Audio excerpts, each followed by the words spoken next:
Boa tarde, amigos e amigas do Observador Político, ouvintes da FM 93, telespectadores da nossa TV.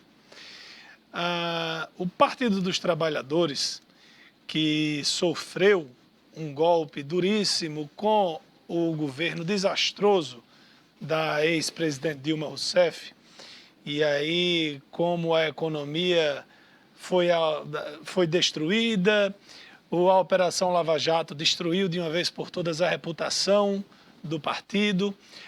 Com o tempo, o ex-presidente Lula, principal liderança do PT, foi preso. E o partido tem lutado para conseguir se manter como protagonista, pelo menos em algumas cidades.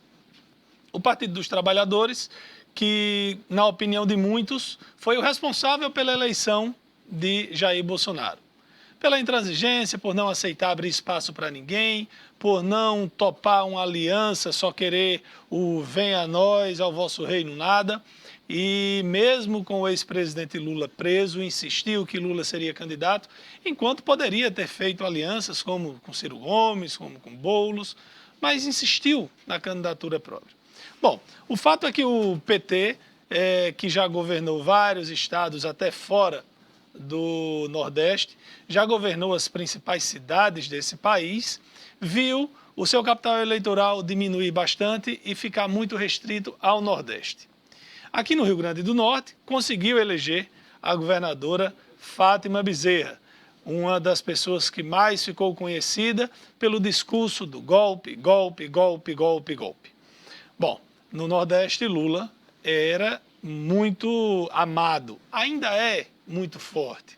E o PT tem, nas duas principais cidades do Rio Grande do Norte, em Mossoró, tem a deputada Isolda Dantas como pré-candidata, e lá em Natal, ninguém quer ir para o sacrifício.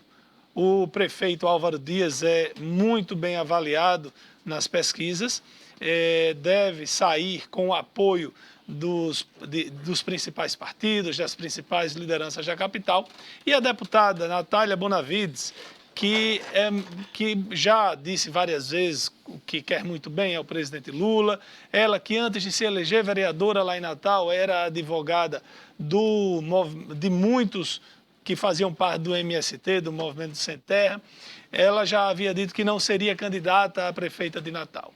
E a César até falou aqui já que ela ouviu o canto da sereia, ou recebeu um pedido do presidente Lula para ser candidata. O PT, apesar de defender renovação em algumas condutas, em alguns nomes, em algumas cidades, é comandado no Rio Grande do Norte há 30 anos por Fátima Bezerra e Fernando Mineiro. E o surgimento de novas forças nunca é visto com bons olhos. E Natália, ela que foi eleita com o apoio de Fátima, enfrentava algumas resistências. Bom, fato é que agora Natália poderá ser candidata a prefeita lá de Natal. Ainda não disse que sim, mas já não diz não com tanta ênfase. Vamos aguardar para ver. E além dessas duas cidades, tem outras cidades importantes no Rio Grande do Norte, para saber como é que o PT, geralmente o partido que tem o governo do Estado, elege uma grande quantidade de prefeituras. O PT não tem muitas prefeituras no Rio Grande do Norte. Quais são as prefeituras que governam no Rio Grande do Norte? Não tenho de memória. Eu vou dar uma pesquisada aqui, mas eu acho que só são 2 cidades que o PT governa aqui no Rio Grande do Norte. E precisa se fortalecer esse ano para, em 22, tentar ser protagonista mais uma vez da disputa nacional. Boa tarde, amigos e amigas da 93, da nossa TV, do Observador Político. A gente fica muito feliz quando abre o programa como hoje, trazendo ótimas, excelentes notícias na área de saúde. Tantas e quantas vezes a gente chega aqui nessa bancada para falar dos problemas e da saúde no município, no estado. E hoje a gente traz notícias, eu repito, são maravilhosas. Mossoró tem mais 10 leitos de unidade de terapia intensiva, UTI. Que notícia, hein? E esses leitos estão garantidos para a população de Mossoró e da região oeste. Ontem, a prefeita Rosalba Ciarline assinou o contrato para a execução dos leitos recém-adquiridos para o Hospital São Luís, aqui em Mossoró. E a assinatura faz parte do processo de oficialização do contrato dos leitos que já estão em pleno funcionamento, é preciso que se diga. E com a assinatura do contrato, Mossoró passa a contar com 93 leitos entre adulto e infantil. A prefeitura teve um papel decisivo na elaboração e aprovação do credenciamento dos leitos do Hospital São Luís junto ao Ministério da Saúde. Ministério este que, por meio da Prefeitura de Mossoró, está investindo anualmente quase 1.400.000, 1.397.000, para funcionamento desses 10 leitos de UTI do Hospital São Luís. Mensalmente, os valores investidos chegam a R$116 mil. A diretoria administrativa do Hospital São Luís reconheceu, ao falar à imprensa, a luta da Prefeitura de Mossoró, por meio da Secretaria de Saúde, para credenciamento do hospital junto ao Ministério da Saúde, e assim a gente tem o prazer de dizer, de divulgar, de falar que Mossoró tem mais 10 leitos de unidade de terapia intensiva, totalizando 93 leitos entre adulto e infantil aqui na cidade. Ótimo!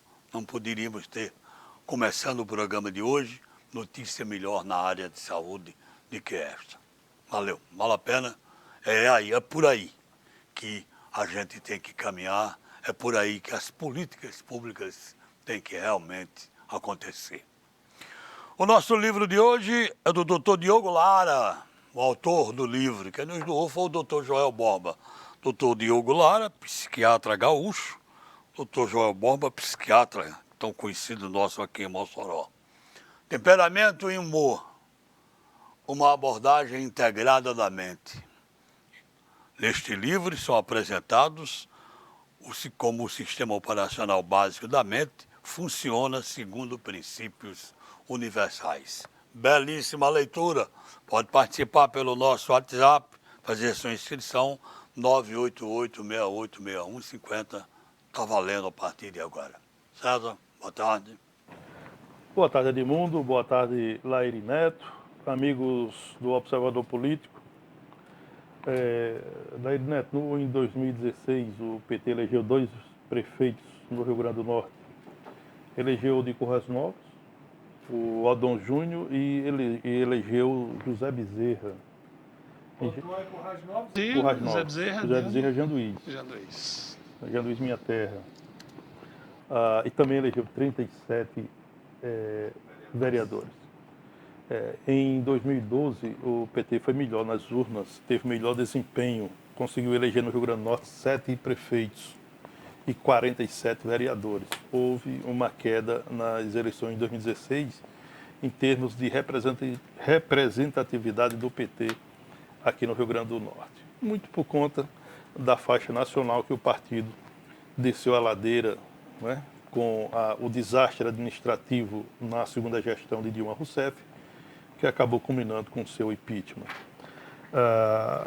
Eu vou pegar carona no seu comentário de abertura, né, trazendo, não sei se você citou, como eu cheguei, você já tinha iniciado o seu comentário, que a decisão da Executiva Nacional do PT de excluir partidos de possíveis alianças político-eleitorais para o pleito deste ano. Não, eu não tinha comentado isso.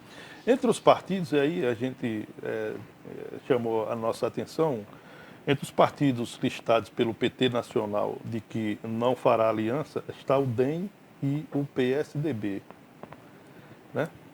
segundo esse documento, que foi extraído do evento de 40 anos de fundação do PT, o partido não terá aliança com siglas, como o DEM, o PSDB, e também com sigla de extrema-direita, no caso o PSL, entre outras. E também não aceita aliança com partidos que apoiam o governo do presidente Jair Bolsonaro e que fazem ataques aos ex-presidentes Lula e Dilma Rousseff.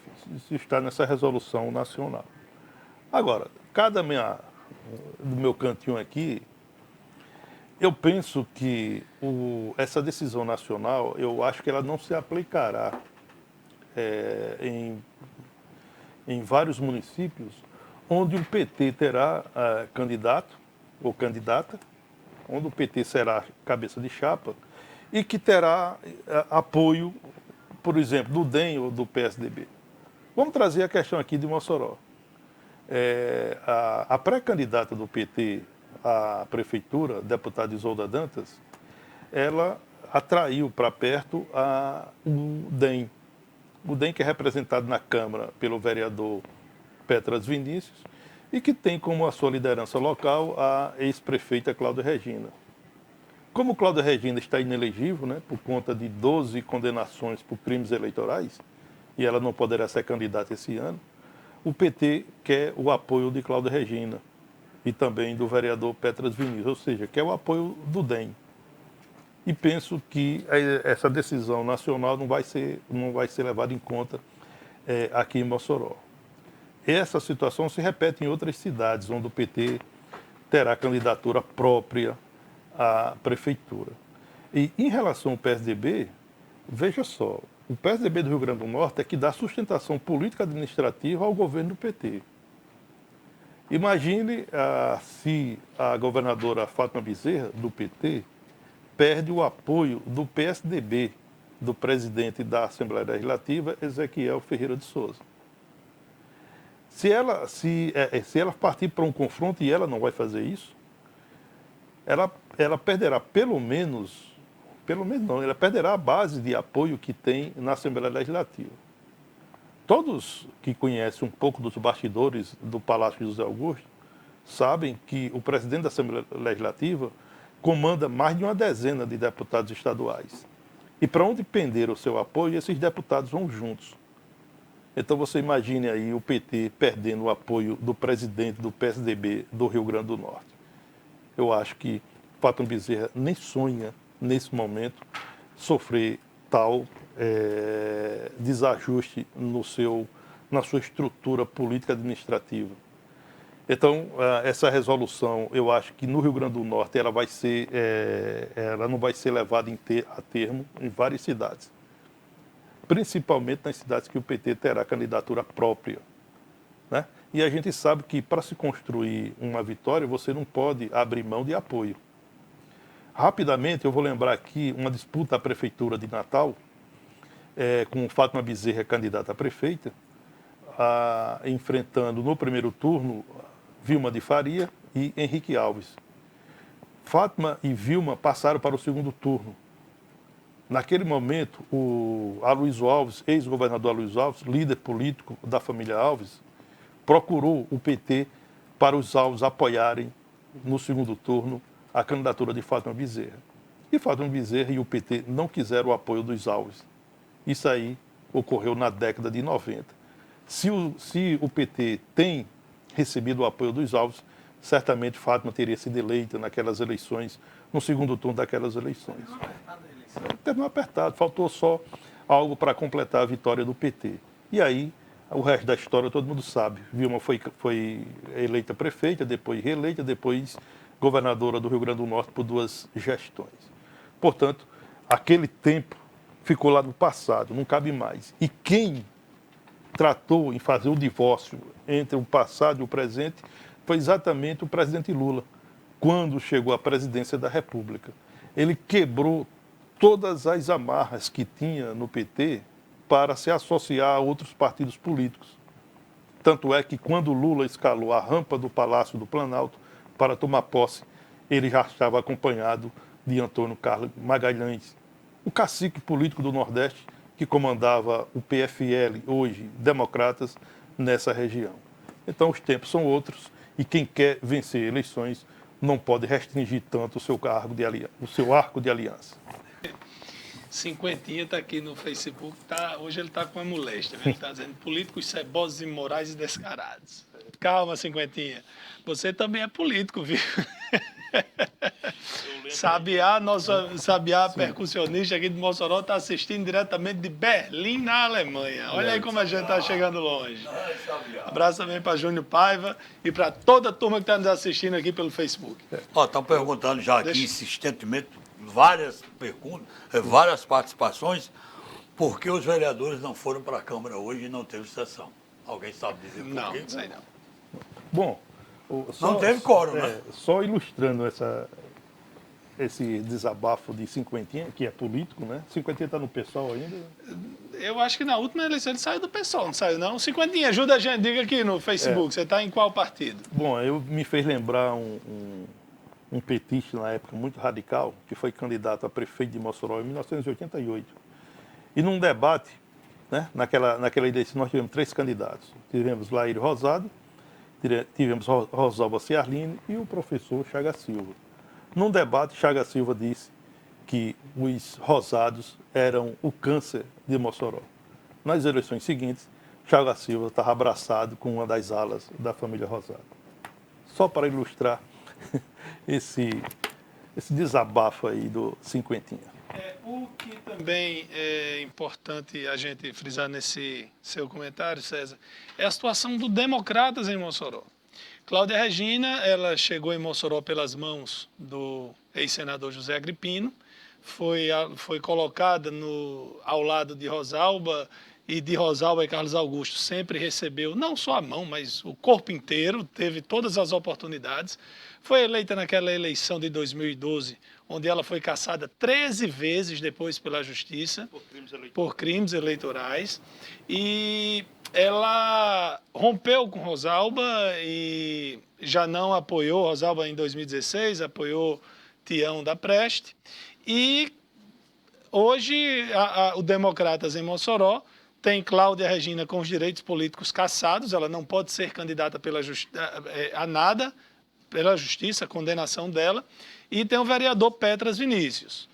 Em Mossoró hoje tem 4 pré-candidatos. Tem a prefeita, que deverá ser candidata à reeleição, tem o deputado Alisson Bezerra, que não tem, o partido dele não tem vereador na Câmara Municipal, tem o Isolda, do PT, que tem o Gilberto Diógenes como vereador, e tem a Isolda, esteve vereadora antes, ela tem alguns vereadores que se afinaram bastante com ela, inclusive comandando o programa do leite em Mossoró, do governo do estado, e tem o doutor Daniel, que é do PSL, que é o candidato de Jair Bolsonaro em Mossoró.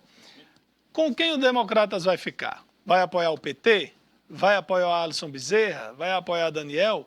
Porque eu imagino que a prefeita eles não apoiarão. Eu acho que o grande desafio do Democratas, o Democratas praticamente morreu em Mossoró, né? Quem sustentava a bandeira desse partido e a estrutura era o grupo da prefeita Rosalba Ciarline.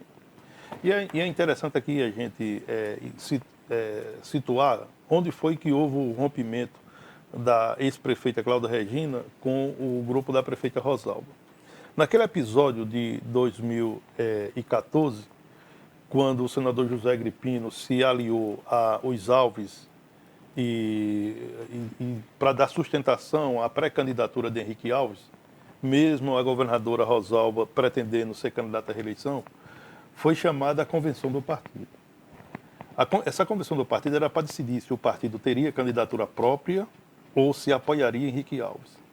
E aí, Cláudia Regina, como um membro com direito a voto na convenção, ela foi para a convenção. Veja esse episódio, Larinete. Ela se escondeu numa sala para não encontrar a prefeita Rosalba, a então governadora Rosalba, e votou contra Rosalba, ou seja, votou a favor de aliança com o Henrique Alves. Foi aí onde houve o rompimento, isso é de 2014. E aí, Cláudia Regina reforçou aquela tese de traição a Rosalba.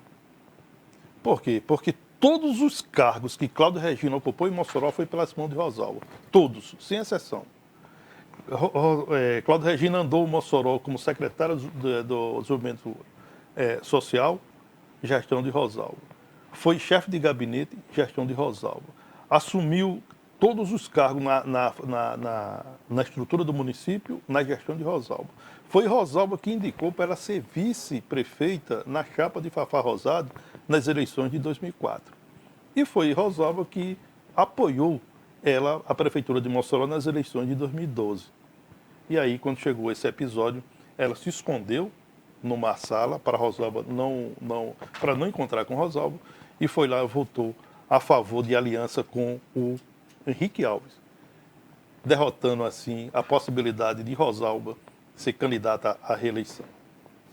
Olha, um pedido aqui do pessoal do Abolição 3, Rua Largo do Abolição 3, tem 3 postes apagados, em frente à SEC, de frente a um comércio lá, uma madeireira, e também um antigo asfalto, está horrível, tudo no escuro.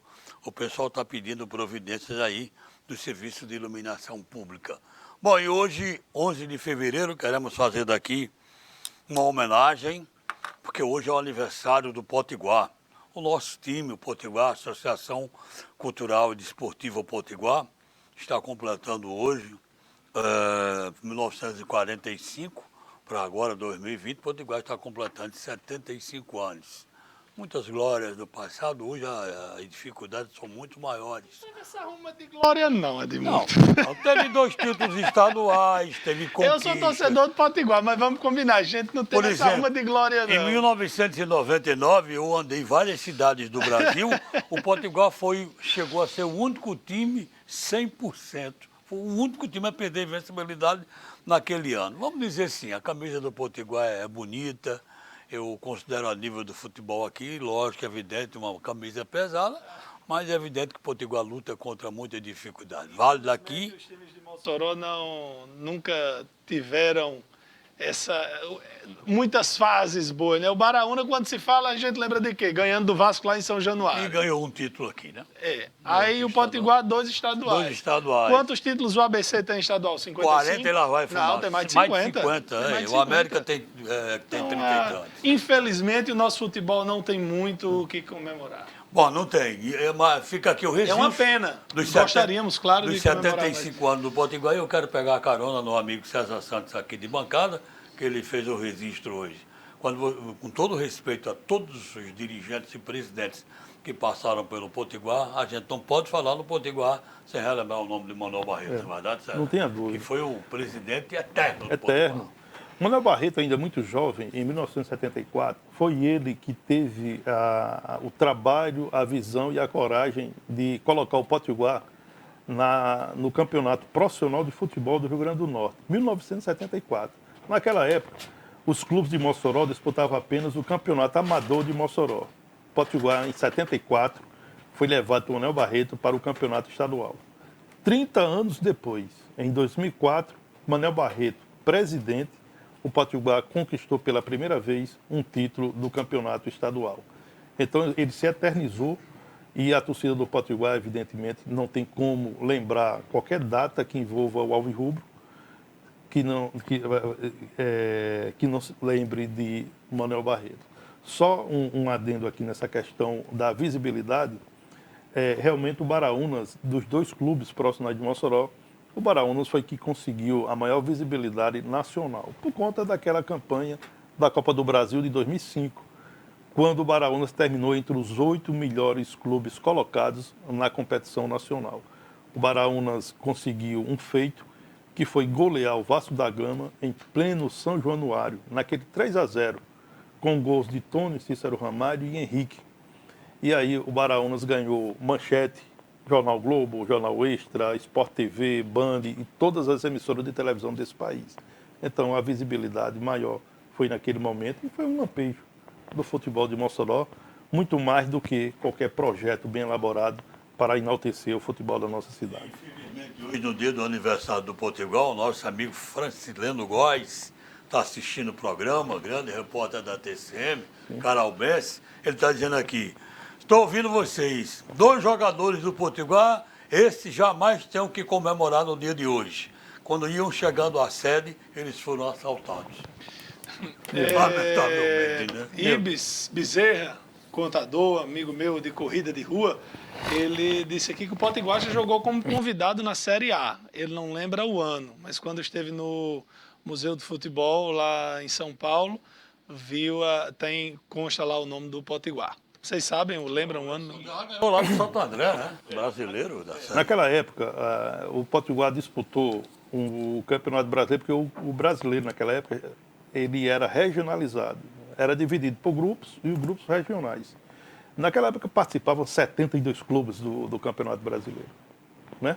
Potiguar, 72 clubes, porque era regionalizado. O Baraunas também chegou a participar. Isso, o Potiguar participou em 79, o Baraunas entrou em 80, 81. E aí os nossos adversários eram clubes do Ceará, da Paraíba,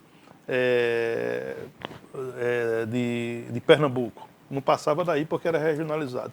Ia se classificando e depois chegava a uma fase maior. Mas a gente nunca conseguiu ultrapassar a faixa da primeira fase. É mais ou menos hoje como o Campeonato Brasileiro da Série D. É regionalizado, você vai passando por fase e aí você vai pegando clubes de outras regiões do país. Zé Ney, trabalha na maçonaria e mora na ilha de Santa Luzia. Boa tarde, Zé Ney. O Cinquentinha da Zena deixou o pessoal no dia seguinte às eleições, hoje está sem partido. Deixa eu só aqui explorar minha memória para o torcedor do Potiguar, já que a gente, até como forma de celebrar essa data. Na minha opinião, a melhor formação do Potiguar de todos os tempos é contratada por Manuel Barreto. 74? Tinha Batista, Berico, Eloy, Nivaldo e Vildomar, que era conhecido como Pai Tá Bom. Afonsinho, Marcos Boi e Manuel Ananias, para mim, um dos melhores jogadores da história do futebol do Mossoró. E no ataque, Chico Alves, Odilon e Maranhão. Eita, que macho. Verdade, olha. Aí é uma memória, viu? Memória de César tá boa. Os meus amigos, quando querem me provocar, dizem assim: diga o nome de 5 jogadores do Flamengo. Eu não sei não, meu. Eu gosto só da brincadeira, de torcer. E um amigo meu lá do Rio dizia, ele vascaíno, doente, e fazia: pô, o cara vem de Mossoró pra cá pra torcer pelo Flamengo, meu irmão. Aí dizia: torce por um time de lá. Meu irmão, se eu torcer pelo time de lá, eu só torço durante um mês no ano. Aí não dá, né? Olha, um abraço ao amigo Jaedson Freitas, nosso companheiro aqui da 93. Olha, os jogadores assaltados foram Wallace, me parece, e Roberto Júnior, né? Sim, o zagueiro Eles Roberto Júnior. foram assaltados pelo famoso casal da moto Fã Preta, uma moto Fã de cor preta que anda aterrorizando Mossoró, o que é deveras lamentável. Locke está dizendo o seguinte: amigos Edmundo, Lairinho e César, por onde andam Lula e Greenwald, e o Greenwald, não é isso? Greenwald. Glenn, inclusive, ganhou uma parada essa semana, ou semana passada, na Justiça, porque um procurador da República processou, apresentou denúncia contra ele, mas a Justiça não aceitou a denúncia, considerando infundada a denúncia contra ele. E Lula estava no fim de semana no Rio de Janeiro, na comemoração dos 40 anos do PT, que foi exatamente quando conversou, ou teria conversado. A deputada confirmou a conversa ou não? Está perguntando se Então eles sumiram, mas aí você está dando notícia. Não, dele. sumiram não. Então aí alguém quer dizer fora de mídia, atacando, tal. E o Edilson Fonseca, perguntem aí a César se existe alguma possibilidade do ministro Rogério Marinho apoiar a Isolda para a prefeita de Mossoró, agora que ele faz parte do governo Bolsonaro. Eu acho que Como é, homem? Como é? O governo Agora que ele... Bolsonaro apoiar a Isolda? Edilson, acho que você complicou aqui, né? Pois diga. Imagine, Não, entrar aí, pro governo como diz o Bolsonaro. Matuta, pois diga. Essa aí não dá certo, não. Por falar em Rogério Marinho, ele toma posse hoje à tarde, né? Sim. Mas antes de tomar posse, já levou uma cacetada. O portal UOL traz a notícia de que ele faz parte ele recebeu um jeton, só que ele faz parte de um conselho do SESC, que é um serviço está no meio do Sistema S, da Confederação Nacional do Comércio, que recebeu somente 3,4 bilhões de recursos públicos lá em 2018, e Rogério Marinho, para participar de 11 reuniões, recebeu R$190 mil. Qual é o problema? Vamos combinar. Para você participar de uma reunião, você receber aí quase R$20 mil. É Uma reunião, né? E Rogério se destacou pela competência na articulação, pela inteligência, pelo preparo, mas também pela reforma trabalhista, que diminuiu direitos trabalhistas, bondosos demais ou não, diminuiu. Está num governo que defende o Estado mínimo, que defende o próprio ministro Paulo Guedes, já disse que tem que passar a faca no Sistema S, porque tem muito dinheiro. Deve ter mesmo, porque pagar aí quase R$20 mil para a pessoa participar de uma reunião. O Sistema S, para o nosso telespectador ouvinte, né, se sintonizar, é o que envolve o SESI, Senai e SESC, por isso chama Sistema S. E é o PIB brasileiro que comanda o Sistema S. Esse jeton pago pelo Sistema S, ele não é ilegal.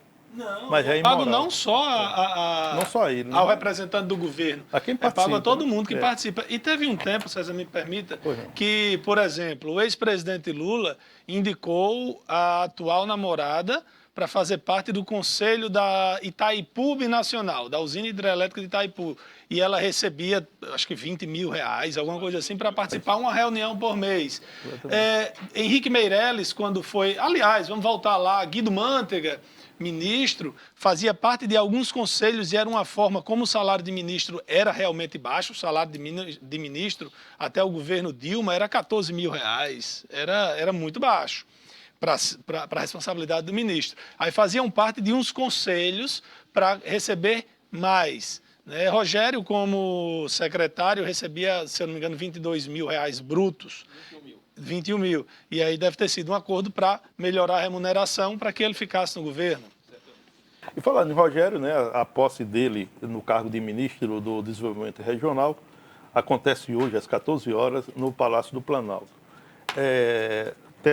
Terão acesso à solenidade, evidentemente, os políticos que receberam o convite. E eu soube nos bastidores que os convites foram disputados à tapa, para usar um termo bem popular. Muita gente querendo participar da posse de Rogério Marinho, evidentemente para dar um abraço, uma tapinha nas costas e dizer o seguinte: olha, eu estou aqui.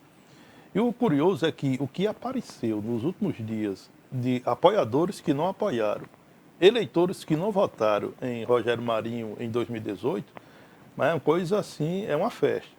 Só lembrando que Rogério Marinho, em 2018, ele recebeu apenas 59.961 votos. Ele ficou na segunda suplência de sua coligação. Ou seja, está aparecendo mais apoiadores do que votos que ele teve nas eleições de 2018. O homem é poderoso agora, né? Está com eu lembro o ministério aí poderoso nas mãos. Eu lembro que em 2008, antes das eleições, 2008 foi quando eu fui candidato a vereador pela primeira vez. Aí Jório Nogueira chegou para mim e disse: Lerinho, você vai ver. Você vai pensar que tem 5 mil votos, você vai ter 2.500, mas depois aparece 10 mil pessoas dizendo que votou em você. Eu não achei, em nenhum momento eu achei que ia ter 5 mil votos, mas achei que ia ter ali uns 3,5, 4, tive 2,5. Teve 2.459. Jorge só errou numa conta. Depois da eleição apareceu muito mais de 10 mil, meu amigo. Todo mundo que se encostava em mim, rapaz, nunca pedi nada a um político, mas votei em você. Nunca, tá certo. Para fazer o registro, né? A governadora Fátima Bezerra confirmou presença na solenidade de posse de Rogério Marinho.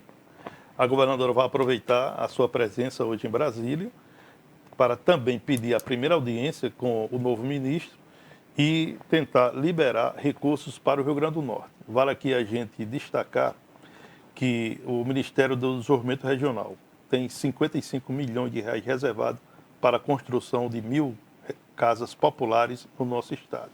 Tem também reservado 80 milhões de reais para as obras da barragem de Oiticica. São obras importantes que o Rio Grande do Norte precisa realizá-las, concluí-las, né, no caso da barragem de Oiticica. A governadora vai reforçar esse pleito ao novo ministro Rogério Marinho. Ela deve ir constrangida, Certamente. porque resistiu bastante em simplesmente parabenizar um potiguar, saudar cumprimentar um potiguar por ter chegado ao cargo de ministro, ela estando governadora. Como foi muito criticada, ela resolveu cumprimentá-lo, né? Ligou para o ministro, telefone, Rogério Marinho, e agora disse que vai. Eu imagino que ela vai muito constrangida, porque ela ataca muito o presidente Bolsonaro. Ela e os correligionários, né? Todos. Então, é bem possível, mas bem possível, que a turma ou o próprio presidente aproveite para tirar uma casquinha. Certamente. Isso é próprio do presidente fazer isso. Você viu que ele esses dias deu uma banana para a imprensa? Uma banana. Para quem não sabe, eu não vou fazer aqui não, para não ter perigo de fazerem um print e me pegar. Mas banana é aquele que você bota o braço assim, vai dar é um gesto agressivo. Ele fez isso. Eu tô rindo aqui porque seria cômico se não fosse trágico. Estão pedindo aqui para mandar um alô. Edmundo, manda um alô aí para o professor Edmondson, que está te ouvindo. Professor Edmondson, um abraço então a você que está nos ouvindo. É a primeira vez que eu ouço esse nome. Olha, um ouvinte... Primeira vez que eu ouço um nome desse, Edmondson. Edmondson. Primeira vez. Olha, também. Um ouvinte, telespectador, pediu para eu fazer um registro e eu vou fazer. A polêmica da semana passada foi em torno daquela declaração desastrosa que o ministro da Economia, Paulo Guedes, fez em relação aos servidores públicos. Desastrosa, desrespeitosa, né? Foi uma discriminação ao servidor público. Quando ele chamou o servidor público, comparou o servidor público a parasita. É um absurdo um ministro sair da boca do ministro. E aí o ouvinte da telespectador pediu para eu lembrar, para a gente lembrar aqui na bancada, houve uma reação muito grande, né? As centrais sindicais estão preparando aí um movimento para protestar contra o ministro, embora o ministro tenha pedido desculpas. E ele lembra que no ano de 2018, antes de ser preso, o ex-presidente Lula, quando começou a surgir o detalhe do seu envolvimento na liderança da quadrilha que roubou os cofres da Petrobras, o ex-presidente, num discurso em São Paulo, ele disse: mesmo político ladrão é mais digno que um funcionário público concursado. E não houve nenhuma reação de central sindical, de sindicato ou de qualquer servidor protestando contra essa declaração do ex-presidente Lula. O Brasil tem disso. As frases, elas repercutem muito mais dependendo de qual boca ela sairá. Né? Tem frases que os movimentos sociais fazem de conta que não ouviu, né? Como aquela frase do ex-presidente Lula em relação às mulheres do Nordeste, que as mulheres do Nordeste têm aquilo duro. Não houve nenhuma reação.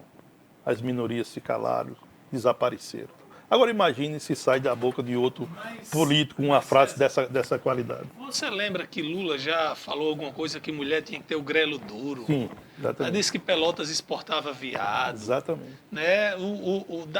Esse tipo de declaração não é privilégio do atual presidente, não. É de vários deles.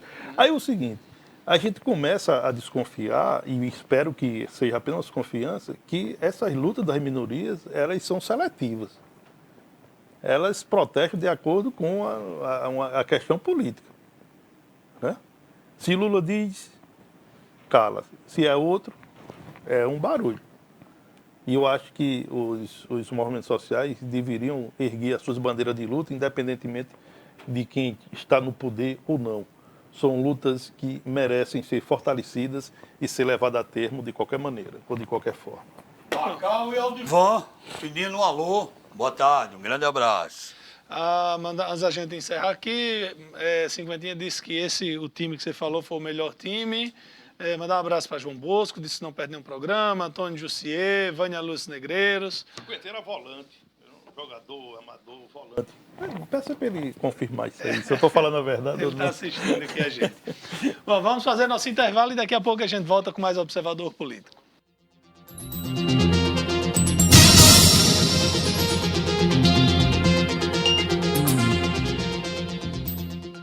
As lojas Mister Capas, sempre com grandes promoções para você. Capas, películas e acessórios para o seu celular ou tablet. Além de uma variedade gigantesca de produtos e agora também com celulares em até 10 vezes sem juros. E baterias originais com 1 ano de garantia. Carregadores por apenas R$ 9,99. Fones de ouvido apenas R$ 9,99. Cabos USB apenas R$ 5,99. Capas para tablets apenas R$ 9,99. Venha conhecer o Paredão Mr. Capas, vizinho à loja da Augusto Severo, com capas a partir de R$ 2,99. Lojas Mr. Capas, a maior do estado. O tempo traz confiança. Confiança é o que resume o Cassim com todos os clientes. Sentimento de cuidado construído ao longo desses 30 anos, presente em cada detalhe. Confiança que se fortalece na agilidade dos serviços, nos diagnósticos precisos e nos exames realizados com dedicação. Confiança em saber que aqui sua saúde está em primeiro lugar e sempre em boas mãos. Cassim, 30 anos crescendo com qualidade. Deixe toda a sua família conectada com a BrisaNet. Contratando o combo com TV, internet, telefone fixo, você ganha chips Brisa Móvel para toda a família. Isso mesmo, toda a sua família. Consulte o regulamento no nosso site ou ligue 0800 281 3017. BrisaNet, levando o mundo até você. Todos os meses você investe seu dinheiro no trabalho da LBV. Todos os dias, a LBV diminui o sofrimento de famílias em situação de pobreza. Hoje você tem uma nova oportunidade de fazer o bem. Vamos juntos oferecer proteção a quem enfrenta o frio. Colabore lbv.org/diga sim. A nossa TV está presente em todos os cantos. Somos a única de Mossoró presente em todas as redes de TV a cabo da região. TCM Telecom, BrisaNet e Telecab. Estamos também nas redes sociais e na nossa página www.nossaTVAovivo.com.br. E você também pode assistir pelo seu celular baixando o nosso aplicativo. Acesse agora a Google Play ou Apple Store e baixe o aplicativo Nossa TV ao Vivo. Nossa TV, pra você. SAMU 192, boa tarde. Oi, o que aconteceu na cidade aqui na rua? Tem gente ferida. O 192 do SAMU não é para brincadeira. Uma ligação falsa atrapalha nosso trabalho e pode custar a vida de outras pessoas. Não passe trote nem congestione a linha. Só chame o SAMU em caso de emergência mesmo.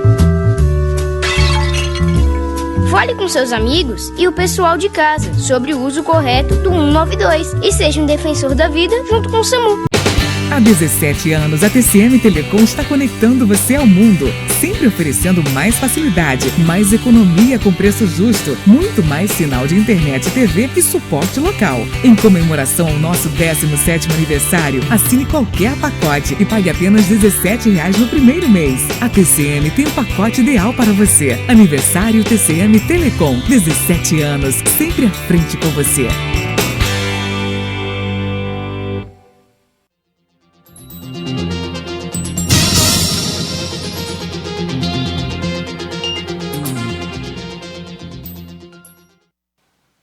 Estamos de volta, complementando o Observador Político desta terça-feira. E lá vem complicação para o Brasil.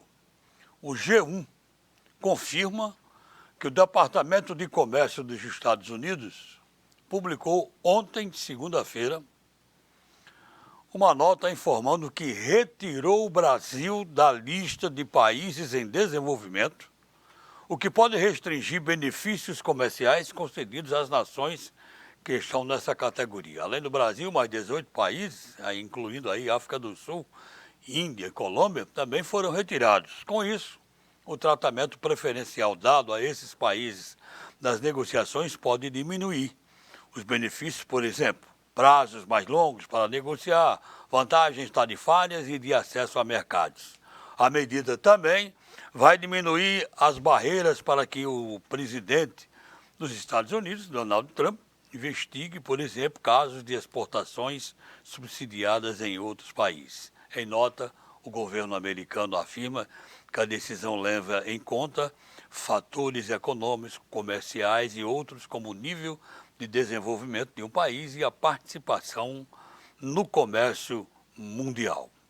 Bom, aí Donald Trump e Jair Bolsonaro vão bater de frente, mas o americano leva vantagem, pode ter certeza. Edmundo, mas você viu que o Brasil foi que pediu isso? Não, foi o Estado de... O Pois a Brasil, notícia aqui o não. governo brasileiro Estados pediu, Unidos retira países, foi a pedido. o governo brasileiro, a representação brasileira na Organização Mundial do Comércio, foi quem disse que o Brasil não é mais emergente. O Brasil não é mais um país em desenvolvimento. Deve achar que o Brasil já está desenvolvido. O que os Estados Unidos fez foi tão somente dizer, ok, se vocês não são, vamos tirar vocês da lista aqui, tirou da lista. Vocês pediu. O governo americano... Quem foi o inteligente que propôs isso é que eu fico me perguntando. Porque quando você tem essa é a boa pergunta mesmo. Quando você tem a classificação de país emergente, você, como você disse aí, você tem alguns benefícios nas exportações, na guerra comercial. Mas quando você... Pronto, agora o Brasil vai lutar de igual para igual com a Alemanha, com os Estados Unidos, com a França. Ou seja, a gente vai perder. A gente já comentou aqui, mas César, para você, pedindo aqui sua avaliação a respeito da governadora do estado. César faz avaliação todo dia de Fátima. Diz aqui o seguinte: quando Rosalba era governadora, passavam um pano e diziam que ela tinha pego um governo falido. E Fátima, não pegou um governo falido deixado por Robson? Eu queria ouvir sua opinião. Pegou um governo falido, totalmente falido, com 4 folhas de salário atrasado, com um rombo na Previdência Estadual, né, um déficit mensal de 130 milhões. Fátima Bezerra pegou também dívidas de quase 2 bilhões de reais com serviços, com prestadores de serviços e fornecedores. Fátima Bezerra pegou um estado com 59% do comprometimento de sua receita com o pessoal, ou seja, 10 pontos acima do limite prudencial da Lei de Responsabilidade Fiscal. Ela pegou tudo isso. Né? O que a gente entende é que até aqui ela ainda não fez absolutamente nada para tirar o Estado dessa condição. Né? Isso é tudo verdade. Ela pegou um Estado quebrado e o Estado continua quebrado. Essa questão da reforma da Previdência, ela é necessária e urgente. A gente já cravou isso aqui desde o ano passado. O que a gente criticou é que, mesmo ela sabendo que é necessário e urgente, ela fez bandeira de luta contra a reforma da Previdência. Ela foi fazer política partidária ao invés de ter responsabilidade com o seu Estado. Por que naquele momento ela foi contra a reforma da Previdência? Porque naquele momento a reforma da Previdência da União inseria estados e municípios. Ou seja, fazia a reforma da Previdência lá, aplicava aqui e ela ia dizer o quê? A culpa é de Bolsonaro. Bolsonaro foi quem fez essa reforma. O que foi que os deputados fizeram? Governador, vocês não vão apoiar? Vamos não. Tira estado e município da reforma da Previdência. E vocês façam a sua reforma lá. E agora a Fátima Bezerra está dizendo que a reforma da Previdência é necessária e é urgente. E mais, ela não está sendo correta, honesta com a verdade dos fatos. Ela está dizendo que é obrigatória. Não é. A reforma da Previdência é necessária e urgente. Por quê? Porque a PEC paralela que insere estados e municípios na nova Previdência ainda não foi aprovada na Câmara de Deputados. Passou pelo Senado, está em debate na Câmara de Deputados. Então, a verdade, para que o cidadão possa acompanhar de forma transparente e entendendo o que está acontecendo, é que a reforma é necessária e urgente. O Rio Grande do Norte não pode mais fechar um ano com o rombo de 1.560 bilhões de reais com a sua Previdência. Então, ela demorou a tomar as decisões, tem decisões importantes a serem tomadas, ela não está tomando. O Rio Grande do Norte continua com, segundo o levantamento feito pelo 360 graus, o Rio Grande do Norte compromete hoje 79,2% de sua receita com gasto com pessoal. né? E ela até agora não fez absolutamente nada para reduzir isso. O Estado do Rio Grande do Norte tem hoje 11 mil terceirizados, servidores terceirizados. Também não adotou nenhuma medida para modificar isso. Então, é isso que a gente tem avaliado. O governo do Rio Grande do Norte, em 2019, trabalhou para pagar salário, 2020 trabalha para pagar salário, com uma gravidade. Hoje, comissionado está em dia, servidor efetivo está com salários atrasados. Essa é uma nova modalidade de pagamento de folha criado pelo governo de Fátima Bezerra. Olha, vale o registro aqui para a história. De prisioneiro a chefe de Estado, há exatos 30 anos, a data de hoje, 11 de fevereiro, há 30 anos, Nelson Mandela era libertado da prisão e voltava a ser um homem livre. A libertação de Mandela, bem como o fim do banimento do seu partido, o Conselho Nacional Africano, representou o início da queda do apartheid na África do Sul. O resto da história, se você não sabe, se informe porque vale a pena. Bom registro, né, Edmundo? Nelson Mandela foi preso político. Preso político. Ele foi condenado... Preso por racismo. Mas a condenação dele foi por crimes políticos. Ele não foi preso e não foi condenado por crime comum. Não foi corrupção. Não, ele foi condenado por crime político. Acusado, né, por isso. Vai acontecer um julgamento de uma denúncia contra o ex-procurador-geral de Justiça lá do Rio de Janeiro, Cláudio Lopes. O ex-chefe do Ministério Público lá do Rio de Janeiro foi acusado por Sérgio Cabral de receber uma mesada do esquema de corrupção comandado por Sérgio Cabral para que o Ministério Público do Rio não investigasse as coisas que eles faziam. Pois um quinto dos desembargadores do TJ do Rio de Janeiro já declararam suspeição para não participar, para sequer participarem do julgamento contra o ex-procurador-geral de Justiça, Cláudio Lopes. E Sérgio Cabral, que teve a sua delação premiada várias vezes negada pelo Ministério Público, fez a delação pela Polícia Federal e foi homologada no Supremo Tribunal Federal. As informações que ele chorou, ficou emocionado e tal. Uma das primeiras coisas que ele fez foi dizer que a mulher dele sabia que o dinheiro que recebia era de corrupção. Ele disse que ela não sabia quem entregava, quanto entregava, mas, pelo que palavras dele, era óbvio que ela sabia que aquele padrão era muito superior ao salário que ele recebia. A ex-primeira-dama do Rio de Janeiro, através de seus advogados, correu para dizer que mentira dele. Ela mesma não sabia daquilo, não. Ganhar um anel de R$1 milhão de um homem que ganhava 30 mil... Era inocente, né? Foi a primeira vez que ele citou o nome da ex-esposa em depoimentos, sim, né? Sim. Foi a primeira vez. Sim. Bom, o Enoque está perguntando aqui, por que tem quem fala do segundo mundo? Só o primeiro e o terceiro. Não tem segundo mundo. Denominação utilizada pela geografia política. Lógico, geografia, exatamente, geografia política, viu? O nosso amigo Enoque. Valeu. O Netflix vai produzir um documentário, uma série, aliás, a respeito do Jogo do Bicho no Rio de Janeiro. Mas, infelizmente, vai ficar só nas décadas de 60 e 70, pois são baseadas no livro Avestruz, Águia e Cocaína, de Valério Meinel. O Jogo do Bicho mandou no Rio de Janeiro até a década de 90, né? Uhum. Quando os principais nomes caíram e depois chegaram pessoas como Sérgio Cabral. Quem era o grande líder? Mas ainda tem muita força. Né? Quem era o grande líder do Jogo do Bicho do Rio de Janeiro? 60 e 70? Sim. Não, eu não sei não. Nós tínhamos o que comandava isso e lavava o dinheiro através do Bangu, né? Time de futebol, foi presidente do Bangu. Castor, né? Castor de Andrade. Castor de Andrade foi o mais forte de todos. Né? Sim. Que ainda tem ramificações através de familiares no Rio de Janeiro. Que o Bangu era o time mais simpático do Rio de Janeiro, né? O Bangu... Era o segundo time de todo mundo. Era, o Bangu... Igual a portuguesa. O Bangu nasceu era o time do proletariado, né?